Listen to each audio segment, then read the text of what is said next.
Melissa, tell us where you were working before you started your second chapter, because we're going to get into that. But Okay. let's lay the framework for where you started. Yeah.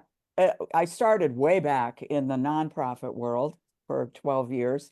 And then I spent 22 years, 23 years at Gen X Services, which is a national company. And they recruited me in to build their Social Security disability division and their managed disability division. It was wonderful. It was a great company. No ageism, didn't have to leave because I was getting older. Yes. They hire lots of people who are older, which is great. But when I hit 65, I had this inkling that I needed to try something else. Yes, you did. Well, first of all, managing a Social Security advocacy program had to have been completely rich, and I can't even imagine the bevy of people that you were working within Gen X and on behalf of so many people in the United States of America, for sure. Sat on their company's executive team, worked throughout the United States, create and deliver services to the disability insurance marketplace. Very, very impressive. Now, talk to us, Melissa. At age 65, I read, after a day on the set with M. Night Shyamalan, you Yep. decided to take a risk and Yeah. jump into the unknown. Holy camole, filmmaking. Tell us about that. Yeah. It was, it's a weird way that it happened. But when I look back at my life, now that I'm 74, I have a lot of looking back. Right And now. and I always had opportunities in front of me. And sometimes I would look at them, but walk around them. And other times I would grab on. And every time I grabbed on, it became something better for myself. So at 65, picture me after, more than 2 decades doing this national job and having a great time, but I could do it in my sleep at that point. I was 65 years old, no reason to leave. Went to a meeting in Washington, D.C., a congressional meeting, which I'd been to many, many times on Social Security Yes. disability. And I remember sitting there thinking, oh my gosh, this is like Groundhog Day. It's like for 20 years, we've had the same meeting over and over and over, and not a lot changes. And I remember that feeling of, boy, am I getting tired of that. Mm. So that day, instead of staying for the full meeting, I did my part and I left early. It was early in the day, came back home to Pennsylvania, which is only, 3 hours away. Bars, And whatever. Two and hours. instead of going back to work, I met up with a friend of mine because I've been so busy, I hadn't seen her. She said, okay, come on, we're going to take the car and go pick up her daughter from school and drop her at the horse barn. And this is in Chester County, Pennsylvania. Sure, sure. No, well. Driving up the dirt road, she said, hey, I come up here every afternoon. I think they're making a movie over there. And she goes, I know you love movies. And I said, oh, yeah, I do. So I looked over, and sure enough, it looked like a movie set on, we're in the middle of the woods on a dirt road, spooky looking driveway with craggly trees and an old farmhouse. But I could see the lights and everything that was happening there. And I thought, well, I bet I know who it is. And she said, well, how could you know who it is? I said, but think about it. We're in Chester County, Pennsylvania, dirt road, creepy looking scenario. It's probably M. Night Shyamalan. And so we pulled over. I pulled out my phone. I looked him up. And immediately what popped up was a picture that he had taken of where we were sitting at that moment. So I said, what? And the headline was M. Night Shyamalan making a micro budget film in Chester County, Pennsylvania. I said, well, Oh, sure enough, it's him. oh, And she was like, oh, you should go say hello. And I'm like, no, no, no. They're making a movie. I yeah. can't bother them. So while we were sitting there on my phone, there was this little red button and it said Charity Buzz. And I hit the button and up came his face. And it said, win a day on the set with M. Night Shyamalan.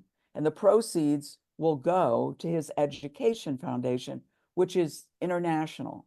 And I started reading about all these I didn't know he had a foundation. Right. And they're doing an incredible job around the world to help educate, underprivileged children. Yes. And so I'm reading this and I'm thinking, oh, why not? She said, oh, you have to start betting. Why not? because if the money would go to his foundation. So that's how I justified it. So I started betting every day, and I was betting, finally it became to the point where I was betting against a dentist in New Jersey. And every time I went up, he went up. And then I thought, well, how much am I going to do here? Yes, I exactly. finally told my husband, I'm kind of in the hook for a few thousand here. Yeah, yeah, And yeah. but he laughed and he said, well, it's your money. And if that's what you want to do with it, sounds like fun. Short story, I win the day on the set with M. Night Shyamalan, not knowing at all what he was going to do with me. I figured he'd sit me in a chair and I'd watch. Well, I spent more than 8 hours with Oh, him and his unreal. crew when they were filming The Visit. And I was with him the day they did the filming at the 30th Street station, the Amtrak, Yeah, Philadelphia Amtrak yes, station. yes. And he brought me behind the camera with him. He he Oh, he said, I've never done charity buzz before. I had no idea who was coming. I'm just glad it's you and you're yeah. not some young whippersnapper with a script that they want me to read. And I Yes, of said, oh, course, of no, no. course. Yeah, yeah. You come without an agenda, just adoring. Exactly. I said, no, I'm just really interested in film. So he was the whole day asking me, well, what do you think of this scene? And what do you think of that? Here's what I'm doing here. And I was beside myself. I I can't had even not imagine. felt that excited since I was a kid. Of I course, couldn't think of anything else that excited me that much. of course. So at lunch, we sat at lunch and he said to me, what do you do for work? And now remember, he's never done anything but filmmaking his entire life. So I tried to explain this insurance, social security, disability, blah, blah, blah. And he glazed over a Yeah, little bit. And I yeah. shortened it up as much as I could. And he said, oh, what do you really want to do? And I said, oh, that's easy. I want your job. And in split second, he said, well, you better hurry up. So he said, what do you want to do? I said, I want your job. He said, you better hurry up. And it hit me physically, it hit Yeah. me in my stomach. And I remember just in my head thinking, well, he's right. If I do want to, I bet I was 65 then. Yeah. And I thought, well, how about that? So we went on the rest of the day and I got home late, late, late that night. And I was so excited. My husband was like, well, how was it? How was it? And I was like, oh, it was amazing. And tomorrow I'm going to give my notice, quit my job, and I'm going to make a film. So my husband stood there kind of Yeah, like glazed over. a little glazed over, a little bit like M. Night Shyamalan. And he just said, oh, okay. Like I mean, he knows I get excited and passionate about things. Yeah. So I don't know whether he thought it was real or I was just coming off a really big high, from being there on the set. But the next day I went in and I gave a year's notice because I knew that I needed to plan to mentor someone to take over the division that I built for the company. Sure. And I had said out loud, I'm going to make a movie. I needed time to figure out how Mhm. was I going to do it? What was it going to be? How was I going to do it? Um, and I took that year to do that. I quickly came up with the idea of Beyond 60, and that's Oh, the name of my first film, because I thought, well, if I'm making a film, what's the easiest thing for me to do? Something I can relate to. right now. So it's stories of older women, and I was an older woman, and I was a big storyteller at work because that's what I did. I had to sell things to, customers around the country, and Yes. I was always used to or telling stories about a disabled person to the judge when I did that work. So I was comfortable with it. And I was also comfortable with the fact at 65, I knew what my weaknesses were. And I very clearly knew what I didn't know. Yes. And I knew what I needed to go get in order to start it. And that's how it started. I went out and found a production company and hoped that they would introduce me to somebody, and they decided they wanted to do it with me. So I hired them on, and we started Beyond 60, and it took almost 3 years to complete it. I wondered, Um, okay, you completed oh, it in 2018. So you started yes, in 2015. Okay. yeah, Okay. yeah. or 16, 17, 18. I think it was, yeah, Okay. it was Yeah. 16 that I actually started it. Fair enough. So, yeah, it was just under 3 years. And it was a grand experience. I went out and found 9 women that were willing to speak with me about their stories of resilience and continued relevance as they age. And, just to hopefully shatter some of the ageism that exists, and so that people can start to see that women our age are doing really cool things, and they're Yeah. doing things that many young people are doing, Yeah. and maybe shatter that stereotype of an old woman. I'm an old woman, but Right hey, now. I'm Right making now. movies. So that was how it happened, and it Yeah. was a fantastic experience. And I had that year at work to start pulling all this together. And by the time I walked out of the door from my career, I had the first 3 interviews under my belt. So I was walking into a new job as opposed to turning it off and trying to figure it out when I stopped. And I think that's what made it work so well, that I You really entered, planned it.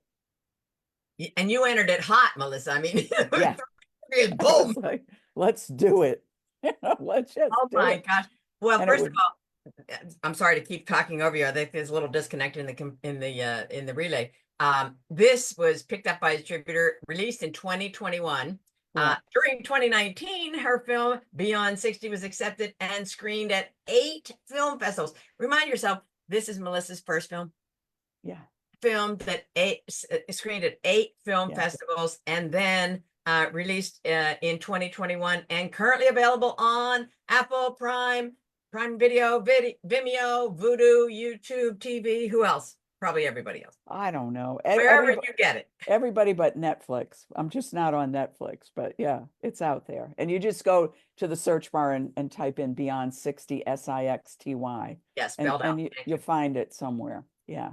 Amazing. So, all right. So you're talking to interviewing 9 women. I haven't seen it yet, my bad, and I will. And 9 women about how they defied societal expectations, right? And Yeah. how they have embarked on taking on new, what do you call, inspiring paths in life, Yes. reshaping the cultural perceptions of aging Right. by highlighting their strength, their resilience. Tell me about a couple of these women. Oh, well, one is Paula Yankowskis, and she is a veterinarian up in northern Vermont. Okay. And she is an unassuming, quiet, humble individual. And when I heard her story, I couldn't believe it. And I was referred to her Yeah. from somebody that I knew. They were like, you need to talk to this woman. And when I said, well, would you be in the film? She said to me, do you think people will be interested in my story? And I'm like, Paula. And to tell you what her story is, besides being a vet when not too many women were becoming vets at the Right now. time, Right. she was at the time the oldest woman to swim the English Channel. She likes to swim. So, and part of her story is her telling her husband, you know what? I think I'm going to try this. I'm going to do the English Channel. He said, oh, Paula, that window is closed for you. And she said, well, why? And he said, oh, because you're too old. So in the next scene of the film, after her telling you this, you see her swimming the English Channel. I mean, she blew me away, and she thought, well, why would people be interested in that? I'm like, because you were 60 something swimming the English Channel, Right and now. you did it. You did it. She's amazing. There's so many. Sarah Lavner was married to Claude Picasso, who is Picasso's son, and her story of her short time before she divorced him in New York City, and what it was like there, and just how she handles aging, how she just poo-poos it, and in her late 70s is traveling the world and just trying all kinds of new things. She's still working. I mean, amazing people. They're all amazing, all of them. I'm titillated by the descriptions, and I definitely will look at the film. So this was not, this Melissa didn't rest on her laurels. She brings out her second film, Climbing into Life. Yeah. She features Deidre Wallowik, right? Yep. Wallownik, excuse me. Yep. the oldest woman to ascend Yosemite's El Capitan. Now, I have seen El Capitan. I have actually quite beautiful photos, if I don't mind saying so, of El Capitan. It is not like, no, no, it's Right. this woman was a writer. Okay, you're just imagining. All right, here she is on the side of El Capitan. Before then, she's a writer, artist, and musician. Mhm. Precursors for climbing and scaling Capitan. Not right. So she's inspired by her adult children's passion for extreme sports. Right. And she says at age 66, I'm going to do this. Yeah. So talk to us about how you met her and did the filming. I met her online, which is really weird. It was COVID, you know. So I was streaming through Netflix movies or whatever, or I was, I spent a lot more time online Yes. than I should have. And and I don't know where I was, but somebody had posted something about her and what she had done.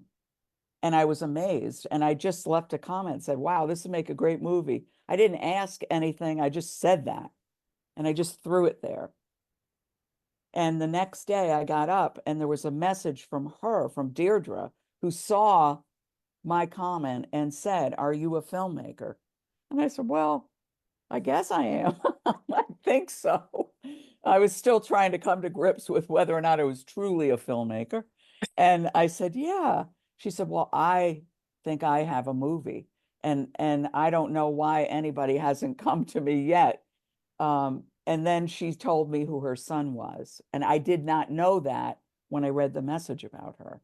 And when she said, my son is Alex Honnold, I immediately knew that he was the kid from Free Solo, the She's incredible documentary. exactly. Excuse me. And I was like, oh, so you've been climbing with him your whole life? No. She said, I never did anything athletic until my 60s. She started her daughter inspired her to try running.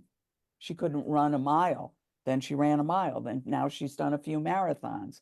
I Oh, mean, so she is one of these people who, when she gets involved in something, she gives it 100% all the time. Like I've never met anybody as tenacious as she is. And so the running started. That started, and she was doing runs of all different lengths. And then it was her son's magazines would start coming, and she would be looking and reading. And she's a linguist. She speaks 7 languages. oh my. She plays several instruments. She was a professor. She's an incredible oil painter, artist. I mean, everything about her is 100%, if you know Yeah. what I mean. And so she's reading about her son, and she started to get a little concerned, thinking, wow, this looks a little dangerous.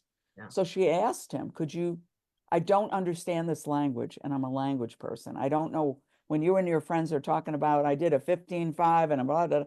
She's like, I don't know what you're talking about, and I want to understand where you are and what you're doing. So he was like, okay. So he took her to the climbing gym. And that was her first experience of the rock climbing walls. And she thought, well, I'll figure it out and at least I'll understand what they're talking about. Oh Well, my. she caught the bug big I guess time. she did. She caught the bug. And then it was after doing it over and over, she was like, well, would you ever take me up El Cap? And he said, sure. But you have to learn how to do all these special things because it's a lot different than the, Yeah, the simple climbing. climbs. Mhm. Yeah. So she did. She trained and trained and trained for months. And on Halloween Day, back in whenever it was, 2017 or 18, she went up El Cap with him in one day. Now remember, Alex is the only human that at that time had climbed free solo, meaning he only climbed with his shorts, t-shirt, and sneakers. Yeah, No no, no, ropes, no ropes. I remember. Oh nothing, my heart. Yes. nothing. So obviously she was all roped in and he was leading her up um and she doesn't even consider doing anything free solo. She Yes. just loves the adventure and just, you know, that goal setting and reaching the goal that she wants. And then she said on her 70th birthday, well, I know a nice place to go. So she gathered her climbing friends and up she went again and slept overnight up there. Yeah, and since then she has climbed all over the United States and all over Europe. And honestly, if you see her and you know her and you're with her, she doesn't physically look like a person that's going to be able to do that. So Yes. that just goes to show you our perceptions are, you know, are not always real. They're not accurate No. because in her, you know, what she'll tell you, maybe I go a little slower because I have to. She has problems with her foot. She, you know, she's older. She's in her 70s, but she said, I plan it out and I just do it. And she always makes it to the top. She's amazing, an amazing, amazing person. So yes, I did that film, and that took about 1 year and 9 months to complete. And it's on the festival circuit now. I just finished my 12th film festival, and it's already won 3 awards, and it's been nominated for 3 additional awards. And yeah, it feels great. It's just been a wonderful experience. I saw that it won the best documentary at the Philadelphia Film Festival. Yep. And And then it all, also won in Sacramento, the yes. outstanding documentary. So And unbelievable. Sacramento was fun because she was there, and so were all the people that were helping me put the film together. Oh So, my. and all the people that I interviewed in the film, we all got to see it together, and then to get the award at the end of the night as outstanding documentary, we it was Must have been perfect. beside yourselves. Yeah, it was really fun. Really, Okay, but really fun. let me get the picture. I mean, you're literally, I mean, you're not just taking copy, you're not taking B-roll, right? You're filming her. Are you right in the climb? We're filming her now. She's already done the birthday climb. She's already done the climb with her son. But Okay, we did go out. I had to hire a climbing videographer. I was gonna say. Um, who, yeah, there's no way I can tell you my story about the climbing. Um, but they went up ahead of her and got shots of her coming up. So we had her climbing in various spots in Yosemite to get those really valuable pictures for the film. And then there's, you know, we do have a lot of photos and other information that she had from the earlier climbs that we put in. But it's truly amazing. And to get to the climb, the beginning of the climb at El Capitan, you have to go into the woods from where you park your car. You have to go way in to the woods to get to the bottom, to the base. Yes. And I remember when we got there and we had all our equipment and we're like, oh, here we go. And she went off ahead with the videographer and they said, oh, it's just a little walk in, Melissa. It won't be, you know, it won't be difficult at all. Don't worry about it. We'll see you in a few minutes. I think Oh, I've done that. It was like an hour, almost 45 minutes. oh, it took me longer. Yeah. We had to go up 1,000 feet over huge boulders. So, so the elevation was an issue because I'd just gotten there. I couldn't breathe. Yes, of course. I said, wait a minute, what is going on? And they're like, oh, this is what you do before you start to climb. I said, how do they have the energy to do this? So we had to go up 1,000 feet, climbing over gigantic boulders to get to this level spot where she would start climbing. And I Yeah. remember getting there and she looked at me and she said, you made it. And I said, barely. You've got to be kidding me. So she said, yeah, this is what we do before we climb. And I thought, wow, that's amazing. It Yeah, is it's amazing. it's nothing short of amazing. So just a little sidebar. I was at a networking event and with Werner Berger, who's in the Guinness Book of World Record. He's climbed all the seventh highest peaks in the world. The last one was Everest, and he did it at age 69.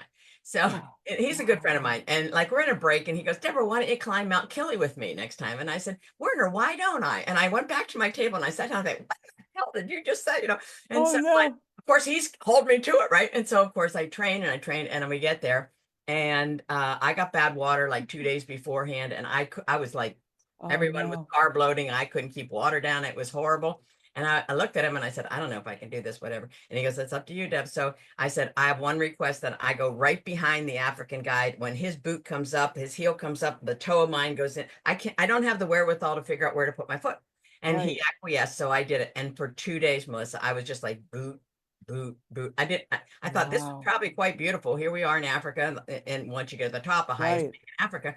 And I started looking around, and the whole mountain was like this. I was like, boot, boot, boot. Now, here's the thing. I didn't know this. Every night, every afternoon, we got up and started early. Every afternoon, we get to the next location, about 3-ish. We drop our packs. We climb up 1,000 feet.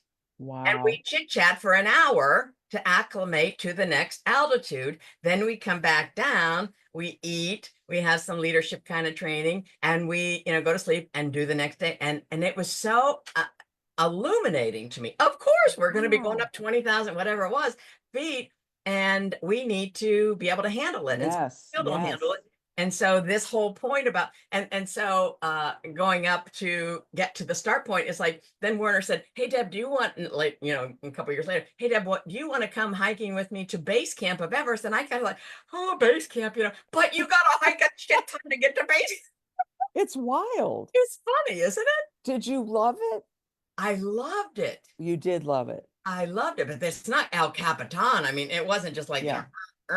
it was obviously much more, gradual, except the last day was kind of straight up. So how long did it take you? I think it was because on day 3 I had a choice. You're going up or you're turning around and you're walking down. And I think it was 4.5 days to get up and like a day and a half to come down, right? That was just Yeah. how that worked. It was one of the most amazing experiences. And the last day was so I wish I would have seen like or have a drone picture, because we were, hundreds and hundreds of people and 8 trails, whatever, and with Right. everybody with their headlamps getting up at Oh, like yes. 3 a.m., and Yes. starting so we could get there by sunrise.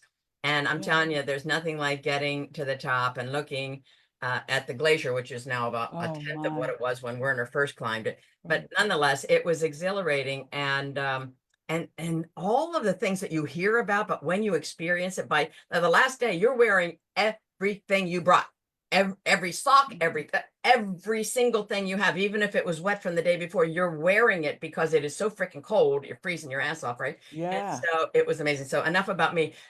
I get it. I get it. You guys climbed up to get to the start point. Yes. Oh Yes. my gosh. Well, I Yeah. would love to meet this Deidre, and I am taking down her information. And of course I watched her son solo climb. This was or That climb was, well, that was free free solo, what solo. free solo. I watched Yeah. that with trepidation. I was like, damn, I mean, you're just thinking, you Hmm. don't want to think because you don't want to send that energy. And so I Hmm. stopped with that. Now let's talk about what you learned. You learned quite a bit, and you Yeah. have been such a student of life, if you will, and the student of adventure, right? So, what are the misconceptions that you've been able to blow out of the water about women over 60? That they're just, age is truly, it sounds cliche, but it's just a number. It's just a number, people. And at 74, honest to gosh, I feel young inside. Yeah. Are there body parts that ache on occasion? Sure. It's like an old car. You have to, tend to it on a regular basis. But I, it's your mind, it's your mindset. And people with an open mind and strong mindsets and resiliency, they've learned how to be resilient. They do whatever they want. They don't even think about their age. They don't look for permission. There you have it. They just do it. There you We have it. don't, and really, if you think back to when you were 40, 30 or 40, and just how maybe more timid or shy or insecure you were about making a big change, and that might have held you back. With older women, what I'm seeing is, they don't care. They're just going to try it. And they'll say, and if I fail, so then I'll stop doing it and do something else. And there's just this calmness that comes with age and this knowledge of yourself, the self-knowledge. That's You right. know what you're good at, That's right. and you're not afraid to say it anymore. It doesn't mean you're bragging. it just, yeah, I'm really good at that. I can do that, but I can't do this. So I need your help for that. Yeah. And you get really good at bringing your community around you to support you to build what you're trying to build. And what an exciting time. And you're just relaxed. There's Oh, something relaxing about being an older person. that is so key. You've really hit the nail on the head there. This whole coming into our knowing, remembering all of us, which is the can do, right? Uh, Yes. that relaxing into our age and our next stages. I mean, we're not double parked, all right? You'll do it. You'll do it on your timeline. You'll do it maybe a nickel slower. Yeah, You're doing it. exactly. You're doing it. And the more young people see us out there doing things, the less likely they are to have ageist ideas about people.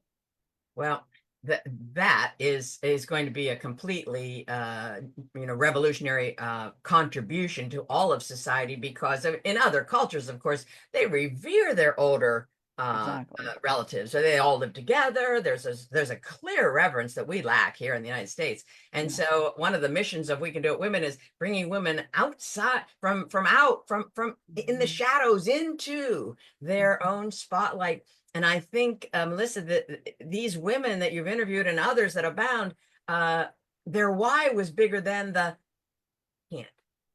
Exactly.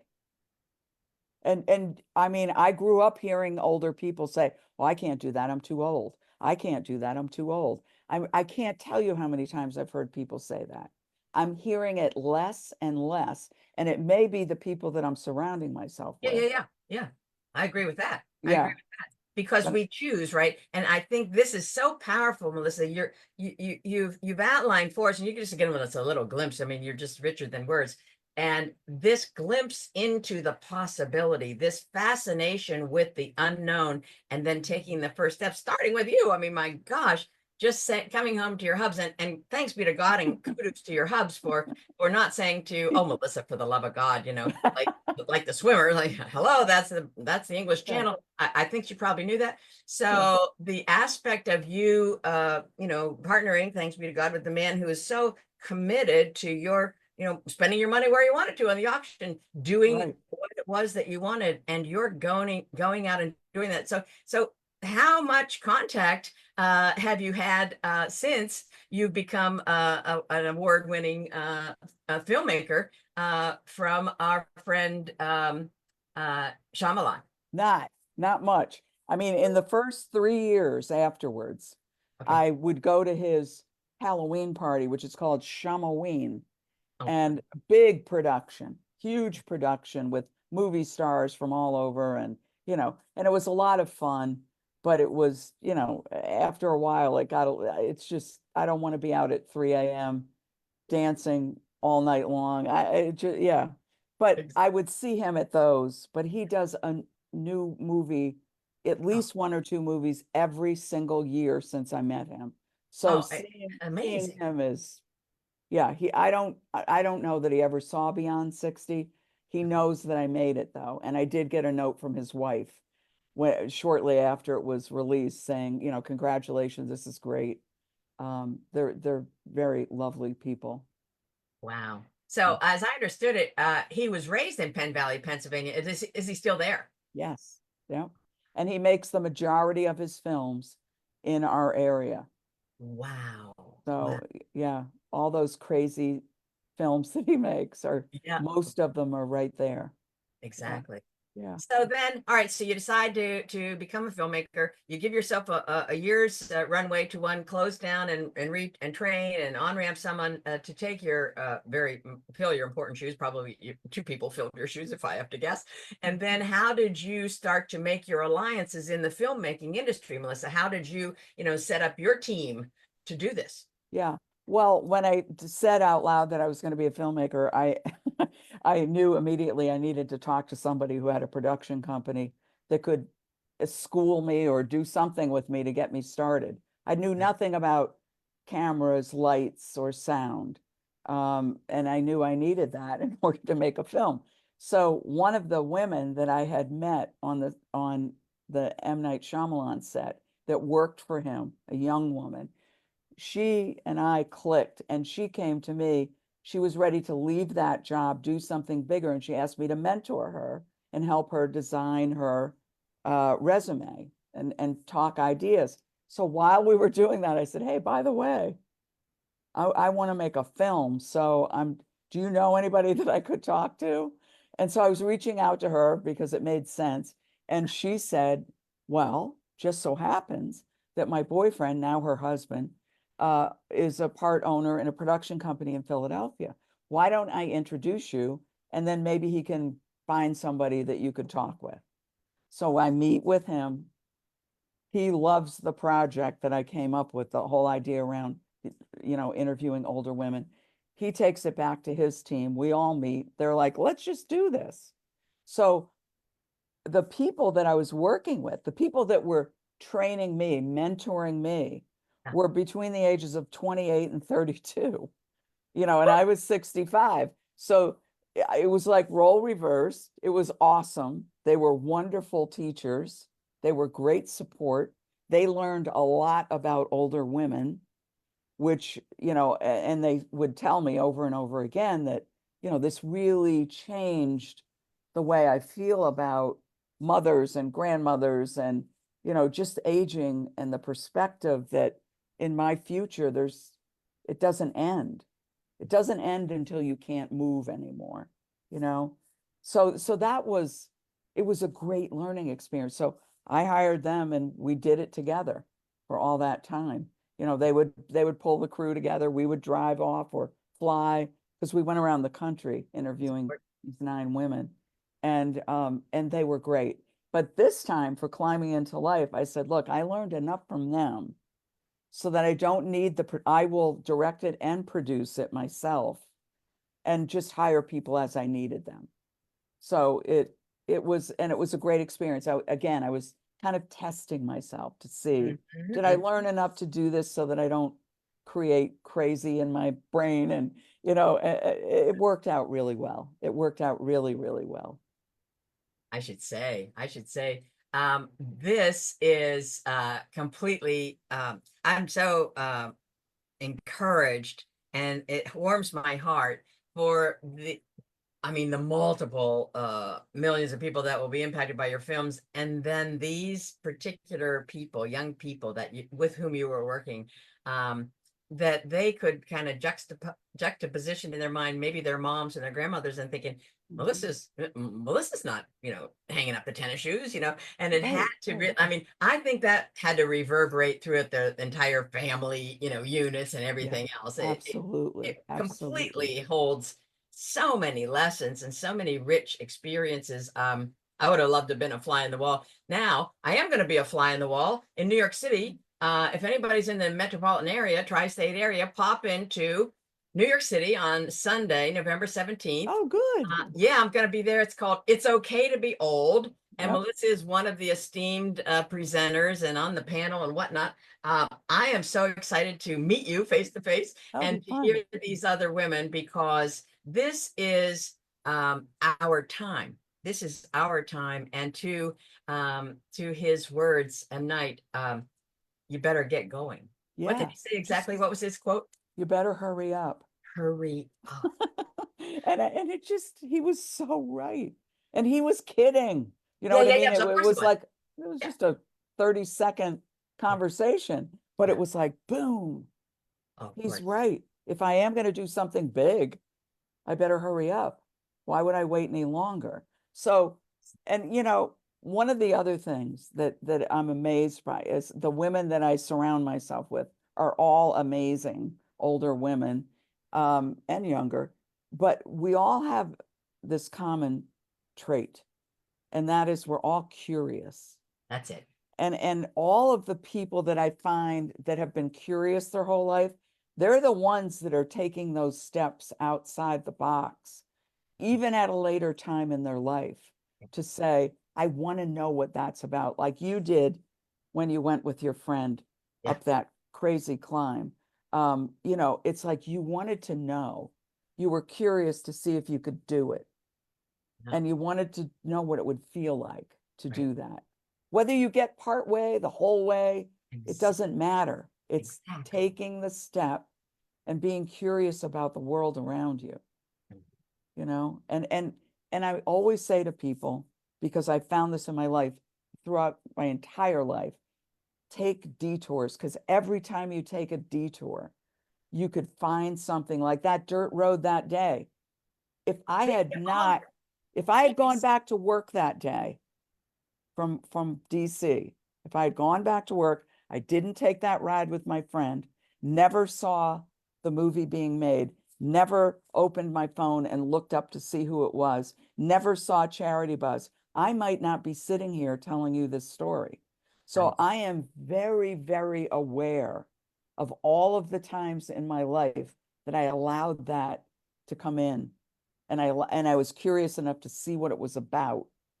And each time I had an opportunity to make a change or to try something new. And many times in my life that has happened. And it's only because it's not because the person down the street wouldn't have the same opportunity. They just have to be looking and they have to be trying different roads. You know, I always say, don't go to the same road to work every day. Mix it up. Don't go to the same restaurant. You might see somebody or something that could change something in you or make you curious about something new. So, and that's sort of how I live my life. And as I get older, I'm looking for those things all the time because I do feel this crunch of time. I mean, reality is I won't be here forever. Mhm. So how many more things can I do? You know, do I want to keep making films or do I want to, I don't know.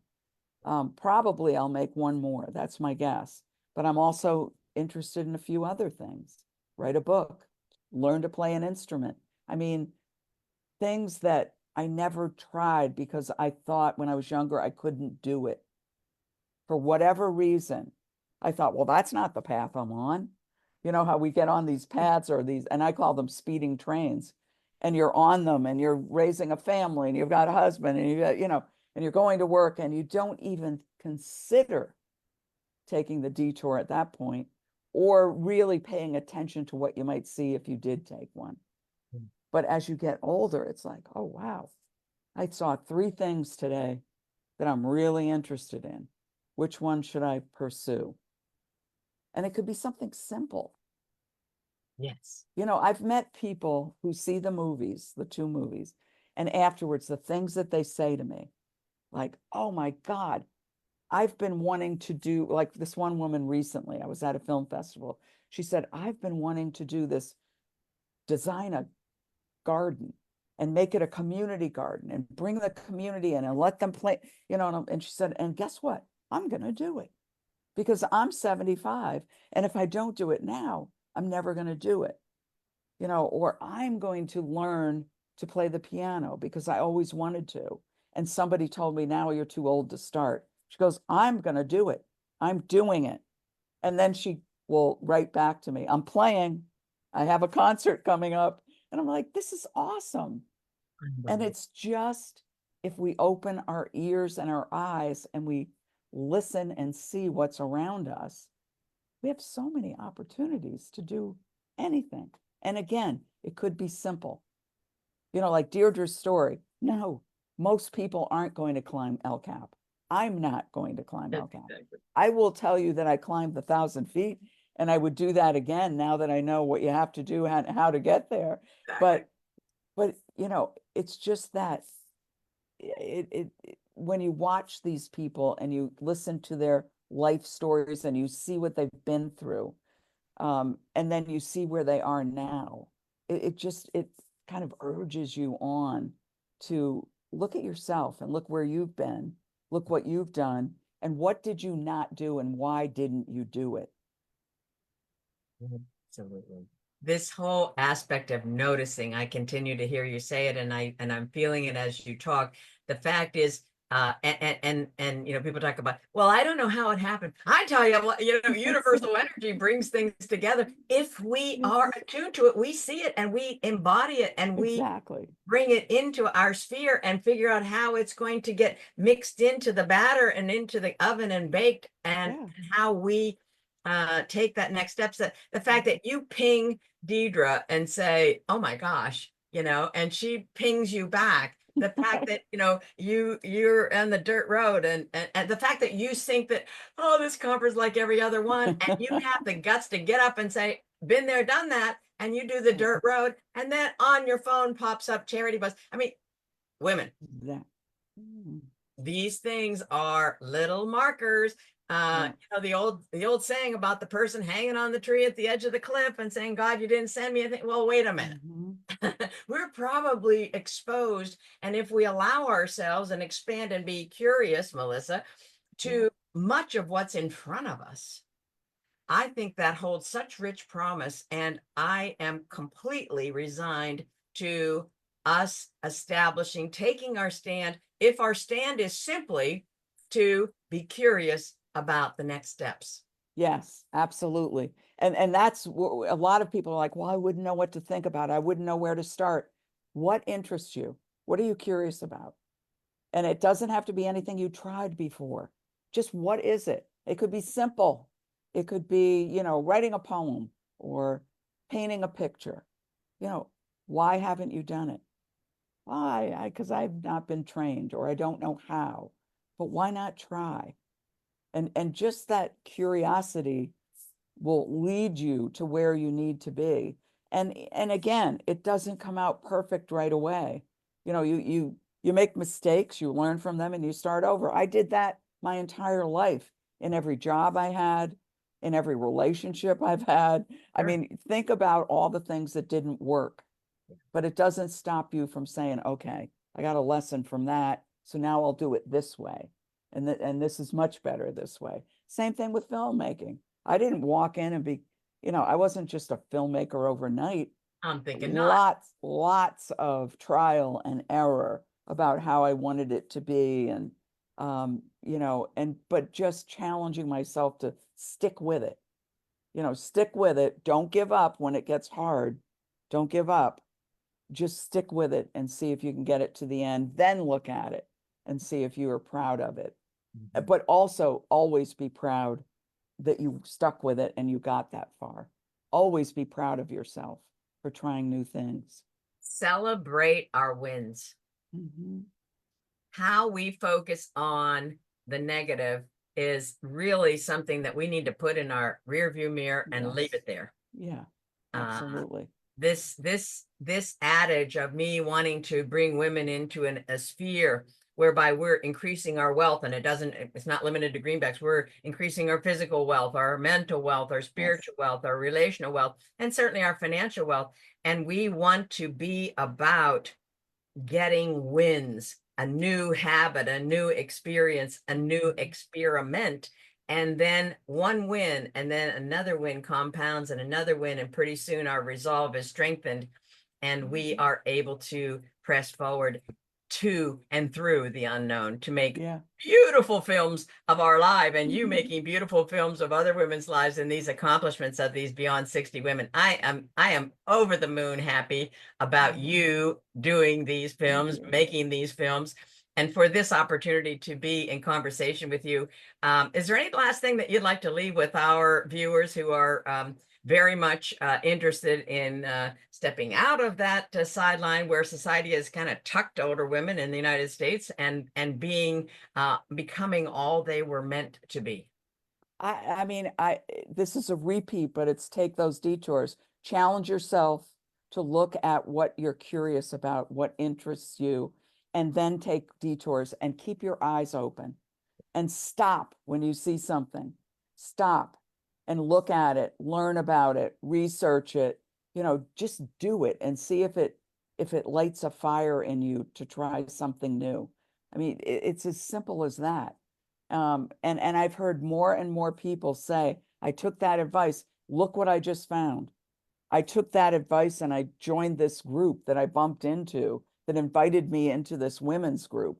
And now I'm doing X. I mean, there have been dozens of people that said, once I changed my daily routine and started looking at things differently, it came to me. The ideas of what I wanted to do came to me. And then the final is find your tribe. Find your tribe of women that share your interests and support you and are excited about what you're talking about. Find them and use them to shore you up when you're nervous about making the jump, because women supporting women is really important. And there's so many of us out there that love to help other women find their place. So, and I have found that. I mean, I have a tribe of amazing women all over. And if I didn't have them, I wonder, one, I guess I'd be a little more lonely, I think. Yes. Yeah. And two, I'd just be talking to myself about, okay, you're doing great. Yes, keep going. You know, it's great to hear that from people that are, you know, really, really holding you up and saying what you're doing is important. And then I can do the same for them. I mean, it's so important to find your tribe. So important. So important. Mhm. And to your point, you ask people like, hey, what did you like in the film or whatever? What, sometimes when people, I'll have a prepared remarks and so forth, and then I'll throw something in on this side. And then at the end, people say, oh my God, when you said that, and I'm thinking, oh my God, that was a throw in. Exactly. And sometimes that's the most important. That's So like a detour. It's like a little detour. if you're feeling it, do it, say it. If you see that detour, take it. I Right. couldn't agree more. And this whole aspect of stopping, Melissa, so many of us, we carry around our phone. I'm actually a budding photographer with a real 35 millimeter, and I enjoyed taking real pictures with my real camera. Mhm. Yet, there's, what do they say? The best camera to have is the camera that's on your hand when you see whatever you're wanting to photograph. Yet, ultimately, I find myself not really looking at my library of taken pictures so much as lately I am about stopping with any camera I have in my hand and looking, because when you're filming, like I've taken weddings, right? And you don't see the wedding because you're taking the picture as they're kissing, right? Exactly. You do not see it, right? And so I invite our women to stop and look. Mhm. And the normal thing is everybody whips out their phone and takes their picture, like reaches into a thing in China with their selfie stick in order to get close up to take the picture. But let's stop and look at what's in front of us, what maybe God and the angels and the universe and whatever energy has brought something in your sphere. Right. Right in front of you. Right here. Own it, and Yeah. then put it in your mix, and see what ends up germinating and taking root, because our creativity is, in my humble, our life. Yeah. Absolutely. Absolutely. And again, it there are signs all the time right in front of you, but we're just so used to being on our speeding train or whatever that we're walking right through it and we don't even take the time to look. So looking, listening, researching, it's an amazing thing. And it's amazing as you get older to realize those opportunities were always there, but now you have the time and you're more aware and you're more curious about what do you have left to do in this short time that you have left on Earth, and why not fill it with really cool things, like crazy stuff. Like somebody just got in touch with me, an older woman. She goes, I'm an aerialist. She flies through the air on trapezes. And she said that she does this with groups of older women. And, so I'm going to talk with her about their story. But, it's like, I never would have thought of that, being a trapeze artist. Yeah. Yeah. Unbelievable. And she said how she bumped into it one day. She saw it, stopped, started watching people, and boom. Yeah. It's crazy. The I'm opportunities are. so grateful for you, Melissa, for Thank your you. talents, for your intentionality about life, about these missions, these exploratory, these detours, these films, these experiences, and you're capturing and bringing to the fore for all of us to share and to, I don't know, be completely entertained and consumed by the verve of these older women, the exploration, the curiosity continues to be a number one adjective. And I am so grateful that you've been sharing your time with us. We very much appreciate it. And pop into, we're going to put the link. It's an Eventbrite event. So you can go on there, but it's okay to be old, the New York City launch. Mhm. And that is coming up November 17th, Sunday. So anybody that's local, join us. And if not, stay tuned, because I don't think this is the last time we're going to talk to Melissa. Melissa, thank you so very much. Thank you. It's so great to be with you. Appreciate it. And I'll see you on the 17th. Absolutely. Thank you again. Mhm. Bye-bye.